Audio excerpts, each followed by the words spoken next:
full speed, the Japanese destroyer charged what it believed was a wounded, fleeing submarine. Every rule of naval warfare said the outcome was already decided. The submarine should dive deep, go silent, and run for its life. Instead, it did the unthinkable. Rather than turning away, the American captain aimed directly at the attacker. Sonar screamed. Depth charges were armed. The distance collapsed at terrifying speed. 30 seconds. One forbidden decision hung in the balance. If it failed, the submarine would be crushed. If it worked, it would shatter everything the Japanese Navy believed about hunting submarines. June 1944. The waters of the South China Sea look calm, but beneath the surface they have become one of the deadliest places on Earth for American submarines. Japanese destroyers are no longer inexperienced escorts. They are hunters, disciplined, patient, and brutally effective. Once sonar makes contact, survival becomes a matter of minutes, not skill.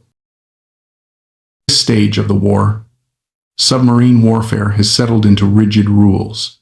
When detected, a submarine dives deep, reduces speed, shuts down unnecessary systems, and waits while depth charges pound the water above. The logic is simple. Time favors the destroyer, but panic kills faster. Obey the doctrine, and maybe, just maybe, you survive. Statistics tell a darker story. In the first half of 1944 alone, American submarines are being lost at an alarming rate. Boats that follow Doctrine perfectly are still being bracketed, crushed, and erased with all hands. Crews whisper about the lottery once a destroyer locks on. Whether you live or die depends less on training than on luck. From Washington and Pearl Harbor, inside a steel hull streaking through hostile waters, one commander studies those losses differently. He doesn't see bad luck. He sees a pattern. Japanese destroyers expect submarines to run. Their sonar searches are optimized for retreating targets. Their attack geometry assumes fear and predictability. His boat patrols near one of the most heavily defended anchorages in the Pacific. This commander understands something critical. If he follows the rulebook, he will be hunted exactly the way the enemy has trained for. And if he breaks it, he may die instantly, but he might also do something no one expects. Ahead lies Japanese naval power concentrated in tight waters. Behind him lies Doctrine that has already failed too many crews. The next destroyer contact will force a decision that no manual allows. Run and hope, or turn toward the hunter and gamble everything on a single, forbidden idea. The pattern becomes impossible to ignore.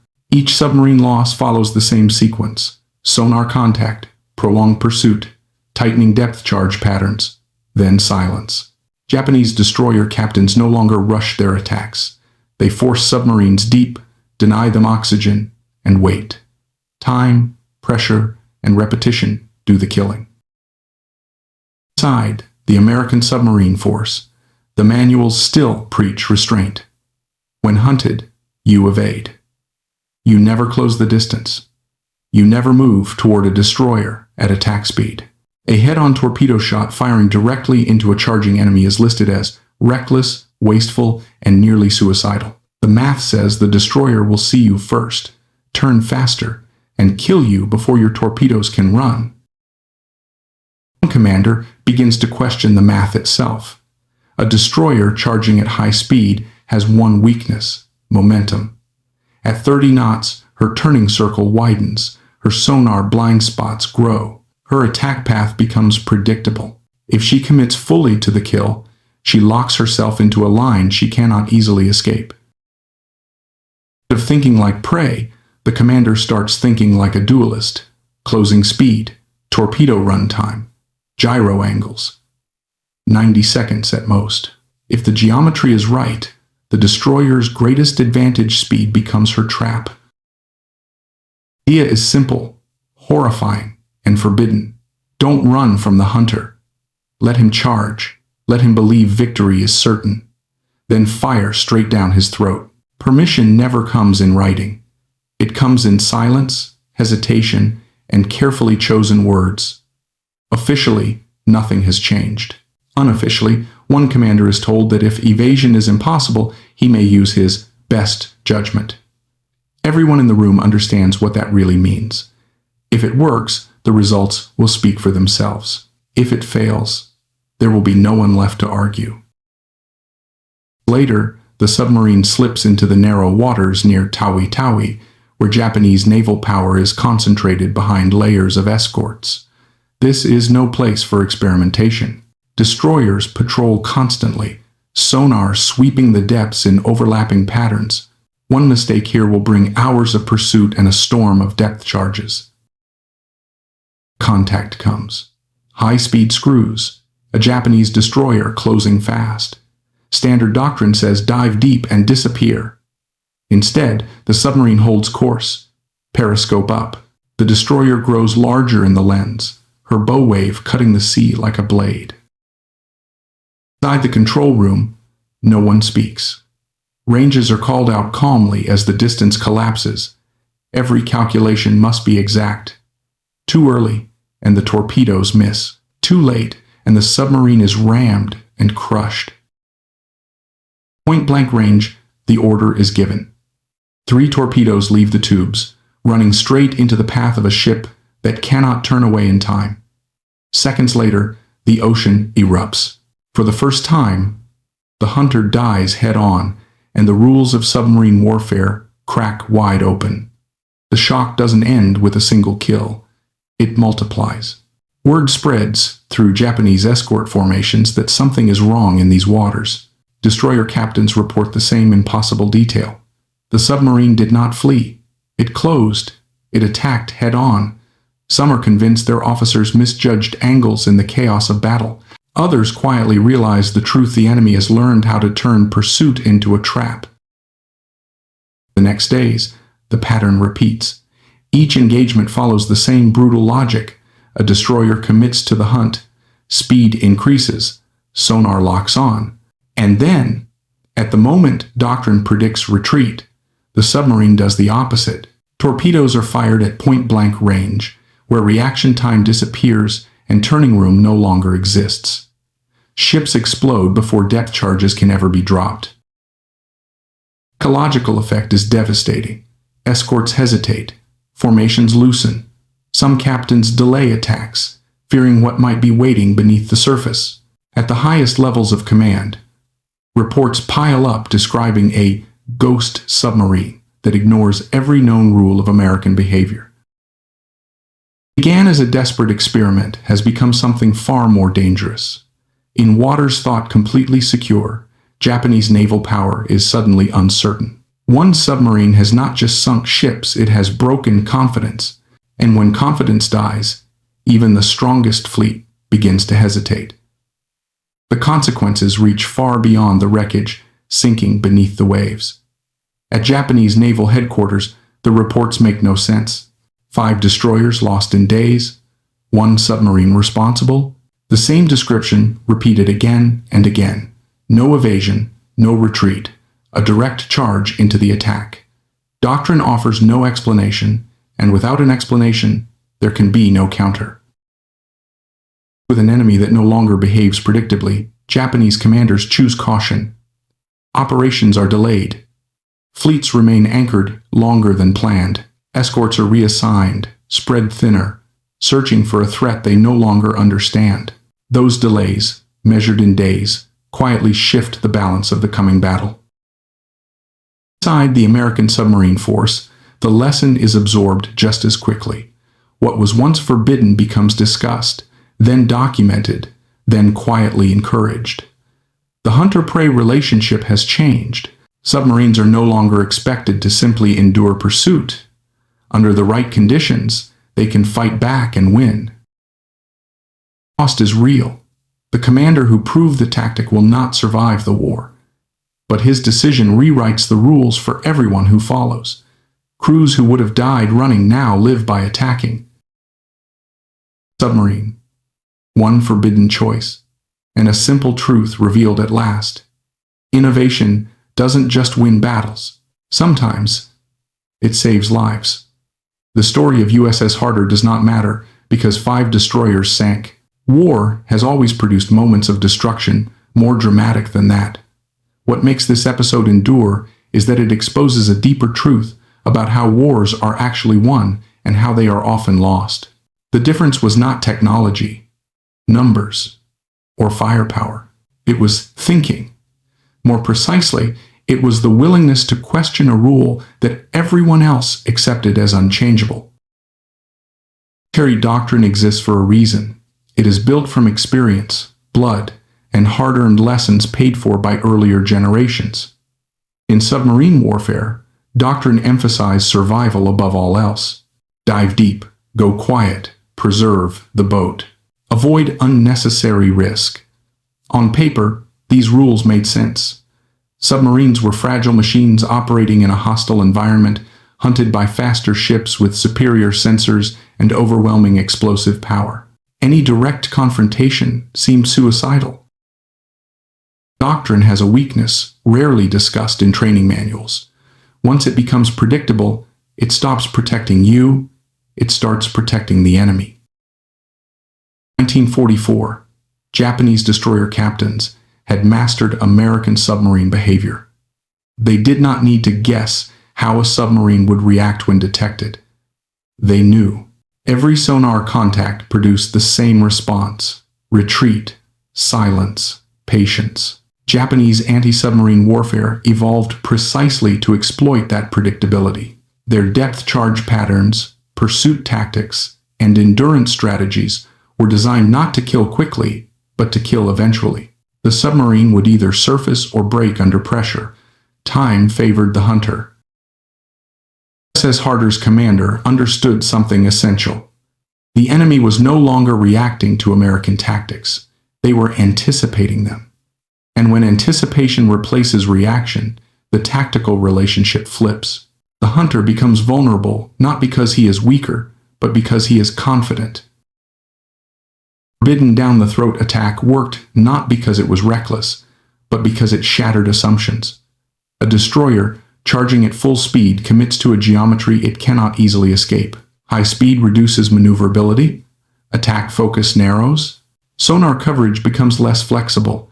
Reaction time collapses. The destroyer captain believes he is closing on a fleeing target. He is not prepared for a duel. This is the first lesson Harder teaches. Surprise does not come from hiding better. It comes from behaving differently. Often, innovation is misunderstood as technological advancement. New weapons, new machines, new systems. But the most disruptive changes in warfare and in life often come from mental shifts rather than material ones. USS Harder used the same torpedoes, the same hull, the same engines as other submarines. What changed was the decision-making model. Instead of optimizing for survival alone, the commander optimized for uncertainty in the enemy's mind. Fear is a weapon, but confusion is stronger. When Japanese commanders began reporting submarines that charged destroyers instead of fleeing, doctrine collapsed. There was no counter for behavior that should not exist. Even highly trained professionals rely on mental models to function under stress. When those models fail, hesitation creeps in. Hesitation costs time. And in war, time is everything. Hesitation rippled upward. Escorts hesitated. Formations loosened. Reports conflicted. High command delayed operations not because they lacked ships or planes, but because they lacked confidence. The mere possibility that American submarines might behave unpredictably forced caution at the strategic level. Leads to the second lesson. Tactical innovation can have strategic consequences far beyond its immediate effect. USS Harder did not sink carriers or battleships, yet its actions contributed to delays that allowed American forces to position themselves for the Battle of the Philippine Sea. This is a reminder that war is not just about destroying assets, it is about shaping decisions. If you can influence when, where, and how the enemy chooses to act, you have already won part of the fight. Also, a more uncomfortable lesson embedded in this story. Following the rules can be more dangerous than breaking them if the environment has changed and the rules have not. Many of the submarines lost before Harder followed Doctrine perfectly. They were not incompetent crews or reckless commanders. They did what they had been trained to do, and they died anyway. This is not an argument against discipline or training. It is an argument against blind obedience to outdated assumptions. System, military, corporate, political, or personal, eventually faces a moment where old rules stop working. At that moment, clinging to doctrine feels safe, but it is often fatal. The commander of USS Harder did not reject discipline. He applied discipline to thinking itself. He studied loss reports. He analyzed patterns. He asked an unpopular question: what if the safest choice is no longer the correct one? The question is terrifying because it places responsibility squarely on the individual. If doctrine fails, you can no longer hide behind orders. Success or failure becomes personal. That is why institutions resist change.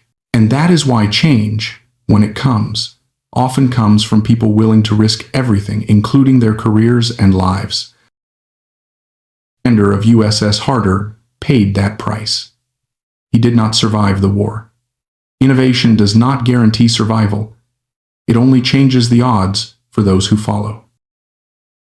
The third lesson: progress is often paid for by those who never live to benefit from it.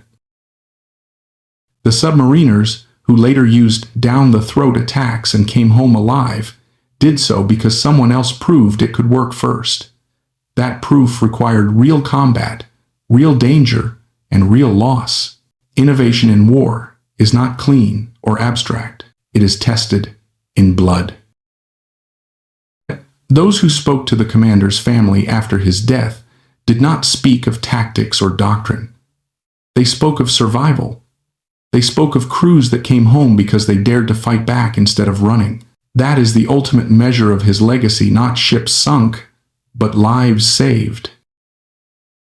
There is a final, quieter lesson in this story, one that applies far beyond naval warfare. The commander of USS Harder did not act out of arrogance. He did not believe he was smarter than everyone else. He acted out of responsibility. He saw a system failing the people inside it and chose to intervene. He accepted that the consequences would fall on him alone if he was wrong. Leadership is not about defying rules for ego or glory. It is about knowing when the cost of obedience has become higher than the cost of risk. The floor off the Philippines holds the wreck of USS Harder, her bow still pointed forward. It is a powerful image, not because it symbolizes aggression, but because it symbolizes intent. She did not die fleeing. She died doing what her commander believed gave his crew and those who followed the best possible chance. Innovation beats doctrine only when doctrine stops adapting. The moment rules become more important than reality, they cease to protect those who follow them. USS Harder teaches us that sometimes the most dangerous decision is not attacking, but continuing to do what everyone expects. In war, as in life, the future often belongs to those willing to challenge the impossible, not recklessly, but thoughtfully, deliberately, and when the moment demands it. That is the real lesson beneath the waves. If there is one uncomfortable truth hidden inside the story of USS Harder, it is this: most people who change history do not look like heroes while they are doing it. They look reckless. They look dangerous. They look like liabilities. And more often than not, they are treated that way by the very institutions they serve. Outside, the down-the-throat attack appears almost cinematic. A bold submarine charging a destroyer head-on, torpedoes racing toward a doomed enemy. But inside the moment itself, there is no romance. There is only calculation under extreme pressure. There is no guarantee of survival, no applause waiting on the other side. There is only a narrow window where one decision might keep your crew alive, and every other option almost certainly will not. This is where the real lesson begins. It is a contest of strength, but it is more accurately a contest of decision-making under uncertainty. The enemy does not need to be stronger than you. He only needs to understand your behavior better than you understand his. By 1944, Japanese anti-submarine commanders understood American submarines intimately. They knew how they would respond, how long they would endure, and how fear would shape their choices. That knowledge was more valuable than any weapon. The commander of USS Harder did something profoundly disruptive. He denied the enemy psychological certainty. The destroyer makes sonar contact. The crew expects a specific sequence of events. The submarine dives. Speed drops. Noise fades. The hunt begins. This expectation governs everything from helm orders to depth charge spacing. When that expectation collapses, when the submarine does not retreat, the destroyer captain loses more than time. He loses confidence in his own assumptions. And confidence, in combat, is often the difference between decisive action and fatal hesitation. It's a lesson rarely taught. Uncertainty is not neutral. It favors the side willing to exploit it. USS Harder's tactic worked not because it was aggressive, but because it forced the enemy to make decisions without precedent. Japanese reports describe disbelief more than fear. Captains did not immediately assume they were being attacked correctly. They assumed error, misjudged angles, faulty observations, chaos. But when the same reports repeated, disbelief turned into unease, and unease spread faster than facts. Higher levels of command, this unease had a measurable effect. Operations were delayed, not because Japanese leaders suddenly became timid, but because their mental model of American submarine behavior no longer functioned. In war, plans are built on assumptions. When assumptions collapse, even powerful forces pause. Brings us to a deeper lesson. Doctrine creates efficiency, but efficiency creates vulnerability. Doctrines are designed to reduce uncertainty for your own forces. They tell everyone what to do, when to do it, and how to do it. This coordination is essential for large organizations, especially in war. But the same predictability that helps your side function smoothly also teaches the enemy how to defeat you. Once doctrine hardens into habit, it becomes exploitable. The tragedy of many lost submarines before USS Harder is not incompetence, it is obedience. Crews followed the rules exactly as written, even as those rules quietly stopped matching reality. This is not a failure of courage. It is a failure of adaptation.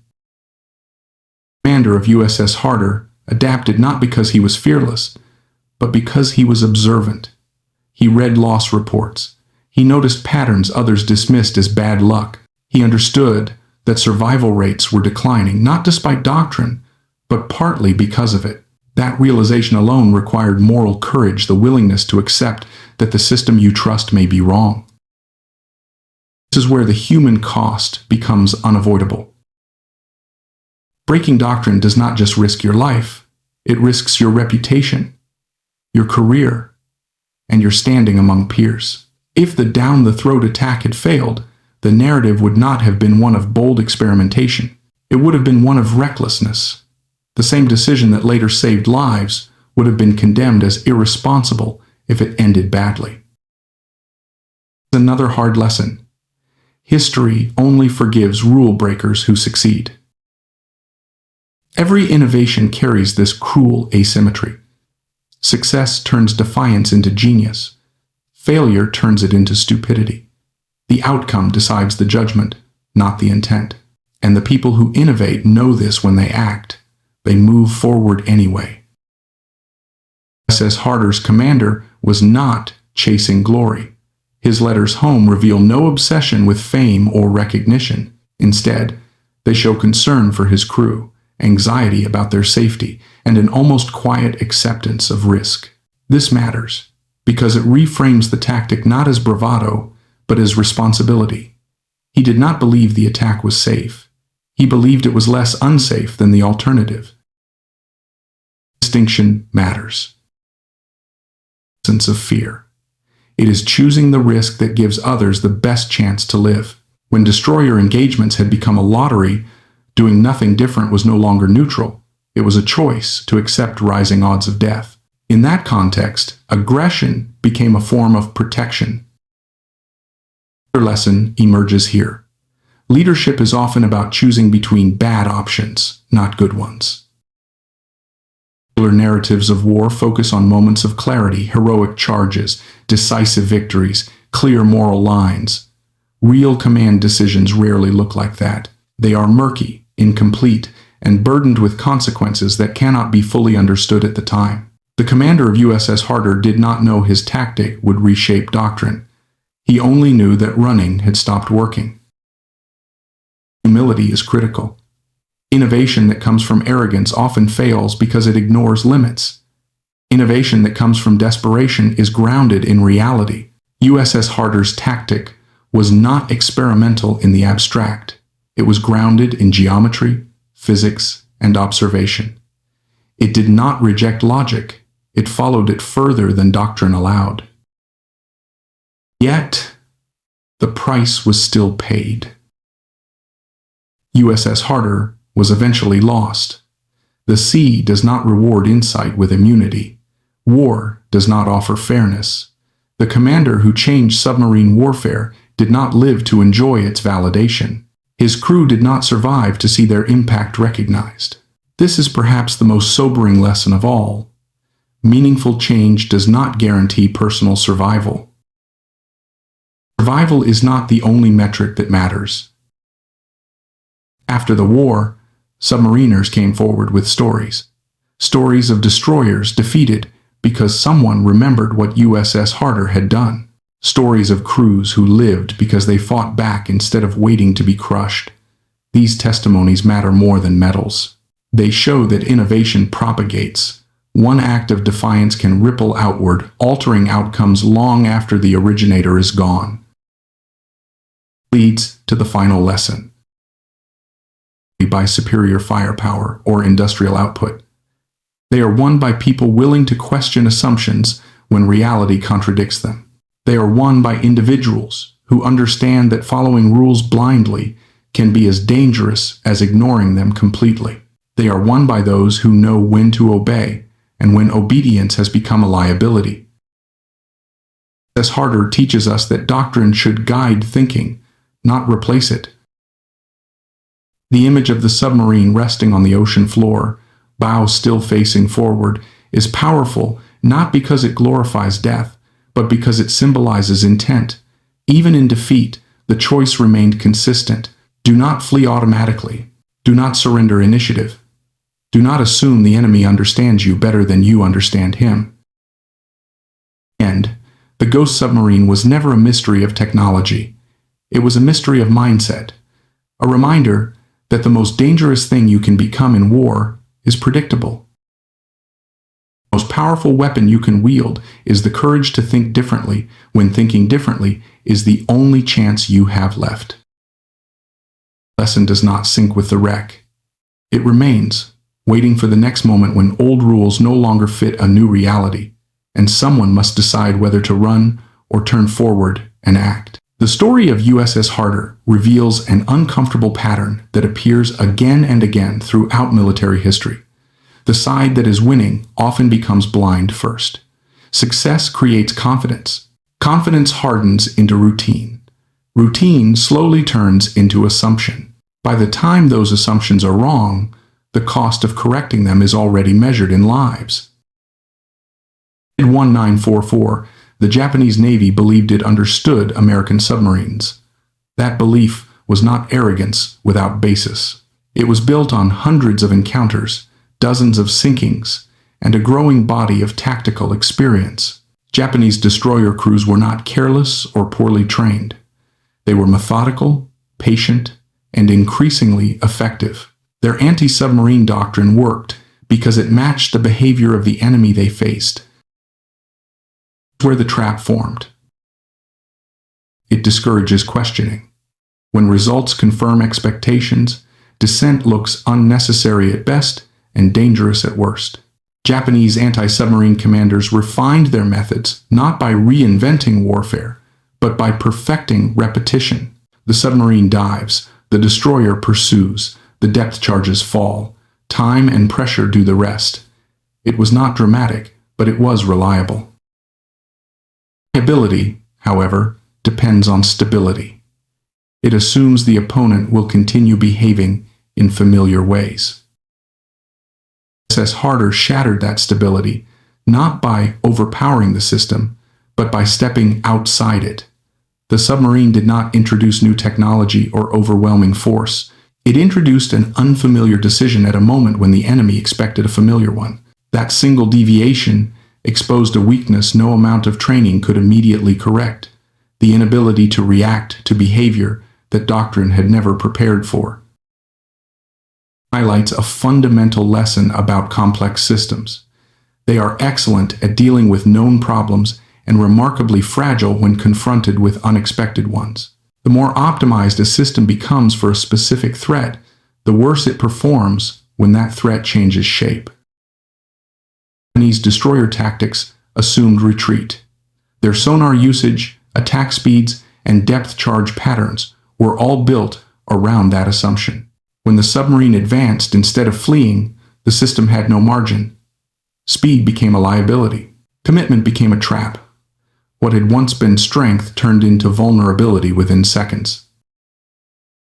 The significance of this lies not in the bravery of one commander, but in the limits of institutional thinking. Large organizations rely on doctrine because doctrine allows coordination. But doctrine also narrows imagination. It teaches people not just what to do, but what not to expect. USS Harder exploited that blind spot. There's another layer to this lesson, one that is easy to overlook. The commander of USS Harder did not act in ignorance of risk. He acted in full awareness of it.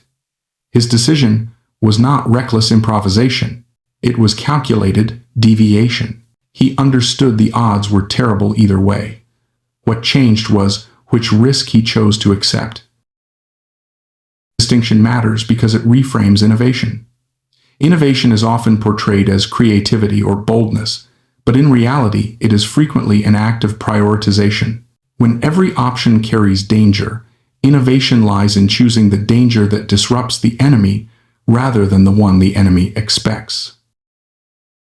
The submarine community before Harder's patrol had accepted a grim truth. Once detected, survival was largely a matter of chance. That belief shaped behavior as much as doctrine did. Crews endured attacks rather than contesting them, because contesting them seemed futile. Over time, this mindset became self-reinforcing. If survival is random, initiative feels meaningless. USS Harder challenged that belief by proving that outcomes were not entirely random. Geometry mattered. Timing mattered. Enemy expectations mattered. The result was not guaranteed survival, but it was agency. And agency, once demonstrated, changes how people fight. It introduces another lesson that extends beyond warfare.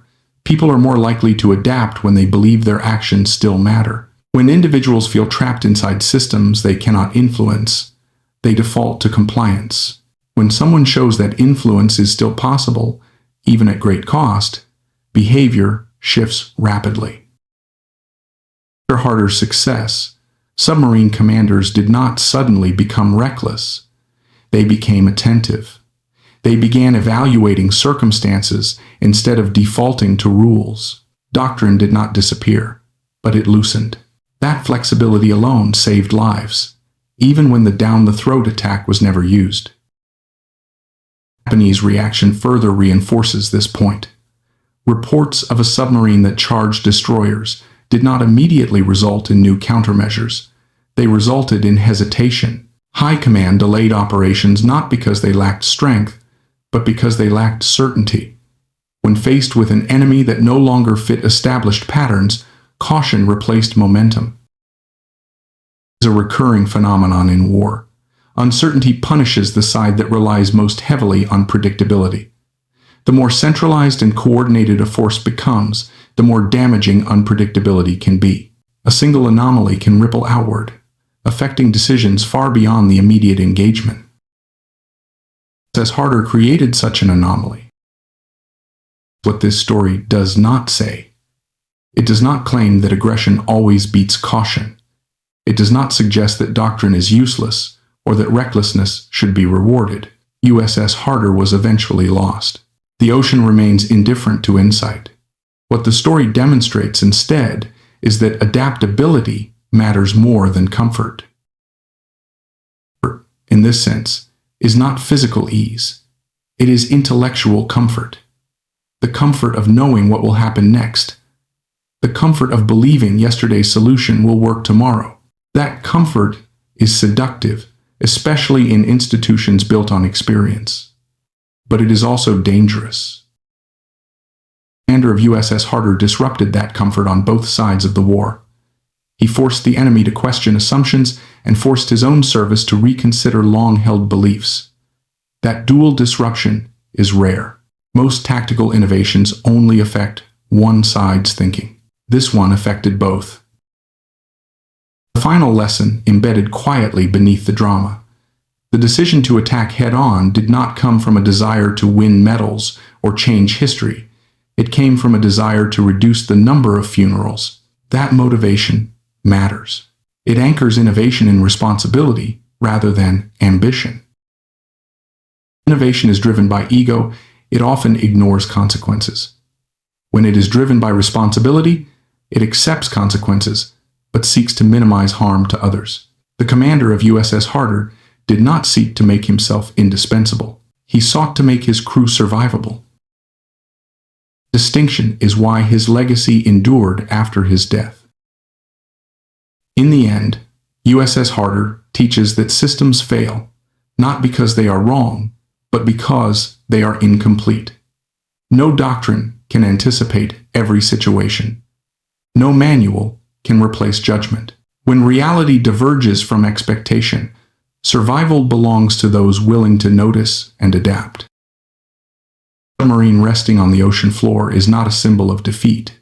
It is a reminder that progress often comes from moments when individuals step outside the boundaries of accepted thinking and accept responsibility for the outcome. Innovation does not guarantee victory. It guarantees relevance. And in war, relevance is often the difference between those who are hunted and those who still have a chance to fight back. The story of USS Harder illustrates a reality that many militaries learn only after paying a terrible price. Systems do not collapse because they are weak, but because they become tired. Not physically tired, but intellectually exhausted. By the middle of long wars, institutions often stop thinking creatively, not because they lack talent, but because they are overwhelmed by routine, pressure, and the need to maintain control. In 1944, the Pacific War had entered this phase. Both sides were operating under relentless strain. Japanese destroyer crews were experienced, disciplined, and exhausted. American submarine crews were brave, professional, and increasingly fatalistic. Losses mounted, patrols blurred together, every engagement followed familiar patterns. In such conditions, survival depended less on brilliance than on endurance. This is the environment where change rarely emerges from committees or manuals. It emerges from individuals who are no longer satisfied with repeating procedures that no longer protect them. USS Harder's commander did not invent a new doctrine in a classroom. He arrived at his conclusions by watching men die. He noticed that submarines were being lost even when they did everything right. He saw that skill and discipline were no longer enough. That realization is deeply unsettling because it challenges the comforting belief that good behavior guarantees safety. Systems reach this stage. They often respond by doubling down. More rules, more emphasis on compliance, more insistence that failures are exceptions rather than symptoms. This response feels logical, but it often accelerates decline. The system becomes rigid precisely when flexibility is needed most. The decision aboard USS Harder cut against this instinct. Instead of reinforcing existing behavior, it inverted it. Instead of seeking safety through withdrawal, it sought survival through disruption. This was not a rejection of discipline, but a rejection of inevitability. It was an assertion that the enemy's success was not destiny, but design could be challenged. The most revealing aspects of this story is how isolated the decision initially was. There was no broad movement to change submarine doctrine. There was no formal approval. There was only tacit permission under extreme circumstances. This reflects a common truth in hierarchical systems. Innovation is often tolerated only when it can be denied. If the tactic failed, it could be dismissed as an individual error. If it succeeded, it could be studied quietly and absorbed later. This ambiguity protected the institution, but it placed all the risk on the individual. That imbalance is not accidental. It is how large organizations preserve stability while still allowing occasional breakthroughs. USS Harder's success forced a shift not because it was bold, but because it was undeniable. Repeated results removed the option of dismissal. Destroyers sank. Reports accumulated. Enemy reactions changed. At that point, the system could no longer ignore the anomaly. Reveals another lesson. Institutions rarely change because they are convinced. They change because they are cornered by evidence. The tactic proved effective. It spread quickly, not as a universal rule, but as an option. That distinction matters. USS Harder did not replace doctrine. It expanded it. It reminded commanders that rules are tools, not chains. That flexibility restored something critical to submarine crews, the sense that their actions could still influence outcomes. Morale is an often underestimated factor in warfare. When crews believe they are merely waiting to be destroyed, performance suffers regardless of training. When they believe they have agency, even limited agency, they fight differently. USS Harder did not eliminate danger, but it restored purpose. Purpose sustains men under pressure far longer than hope alone. The Japanese reaction to these events offers a mirror image of the same phenomenon. Japanese naval doctrine was strong, coherent, and proven, but it was also highly centralized. Once reports surfaced that contradicted expectations, uncertainty spread upward. Decisions slowed. Orders hesitated. The system struggled to adapt quickly because it had been optimized for control rather than improvisation. Is a recurring vulnerability in highly organized forces. Strength comes from coordination, but coordination reduces tolerance for deviation. When deviation appears, especially from the enemy, it can paralyze decision-making at the top. The very mechanisms that create efficiency in stable conditions become liabilities in moments of surprise. USS Harder exploited this asymmetry perfectly. A small unit with limited resources forced hesitation in a much larger force precisely because it acted outside expected boundaries. This dynamic appears throughout military history. Smaller forces rarely defeat larger ones by matching strength. They do so by attacking confidence. Confidence is fragile. It depends on predictability. When predictability fails, even powerful forces pause. There's also a personal dimension to this story that deepens its lesson. The commander of USS Harder did not survive to see his ideas validated. He did not benefit from the institutional changes he triggered. This highlights a painful truth. Those who challenge systems often do so for the benefit of others, not themselves. Innovation is rarely rewarded immediately. It is often punished, tolerated, or ignored until circumstances force acknowledgement. The men who benefit most from change are usually those who arrive later. This does not diminish the value of innovation. It clarifies its cost. USS Harder's loss does not negate its contribution. If anything, it underscores it. The ocean claimed the submarine, but it did not reclaim the lesson. That lesson continued to shape training, tactics, and expectations long after the war ended. Modern submarine crews still study scenarios born from those desperate decisions, not as acts of heroism, but as exercises in thinking under pressure. Ultimately, the story teaches that war is not won by those who follow rules best, but by those who know when rules have reached their limits. That knowledge cannot be taught easily. It emerges from experience, observation, and the willingness to accept responsibility when the system no longer provides clear answers. USS Harder reminds us that systems are built to manage average situations. History is shaped by extreme ones. In those moments, survival and success depend on judgment rather than procedure. The submarine resting on the seabed is silent now, but its impact is not. It stands as a reminder that when environments change faster than doctrine, individuals become the final safeguard against collapse. Nation does not announce itself. It appears quietly, under pressure, in moments when someone decides that repeating the past is no longer acceptable.